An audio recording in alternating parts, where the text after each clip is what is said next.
Eagle శత్రువులు దగ్గరలోనే ఉన్నారు. నిన్ను నమ్మి దాక్కున్నా కానీ నీ జోకులు వింటే మనల్ని ఈజీగా పట్టేస్తారు. ఏం టెన్షన్ వద్దు ప్రియా, నా జోకులు వింటే గన్స్ పడేసి నవ్వుతాను. నీకు స్పెషల్ జోక్ గన్ ఇవ్వాలి. నీ మాటలతోనే మ్యాప్ మొత్తాన్ని నవ్విస్తావు, అందరినీ సైలెంట్ అవుతారు.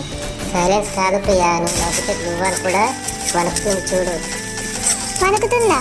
ఆహా, నీవు బ్లూ వాల్ మీద నిలబడి డ్యాన్స్ చేసినట్టే కావచ్చు. నేను డాన్స్ చేసే గ్లూవాల్ కాదు ప్రియా, ఎనిమిది కూడా వణుకుతాను. బాగానే మాట్లాడుతున్నావు కానీ ఒక్క బుల్లెట్ తాకినా నీవు మొదటగా నాకు అవుతావు. నాకు అవ్వడం నా పని కాదు ప్రియా, నేను పడిపోతే నువ్వు రివైవ్ ఇస్తావని నాకు అవుతా. అవునా? కానీ నీకన్నా నీ జోకులు ఎక్కువ నాకు అవుతున్నాయి. నా జోకులు నాకు కవ్వవు ప్రియా, అవి బుల్లెట్ లాగా ఒక్కసారిగా శత్రువు గుండె లోపల పేలిపోతాయి.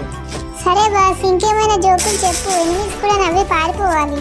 జోకు విని ప్రియా, ఒక ఎనిమిది నా చేతిలో బాంబు చూసి ఇలా అన్నాడు, ఇది ఫ్రీ ఫైర్ బాంబు కాదు, నవ్వుల బాంబు అని. హహహా, నువ్వు బాంబు అయితే నేను బాంబుకి ఉన్న స్విచ్ని. ఇద్దరం కలిస్తే గేమ్ మొత్తం పేలిపోతుంది. సరే ఇక జోకులు చాలు, ఇప్పుడు జోన్కి పరిగెడదాం.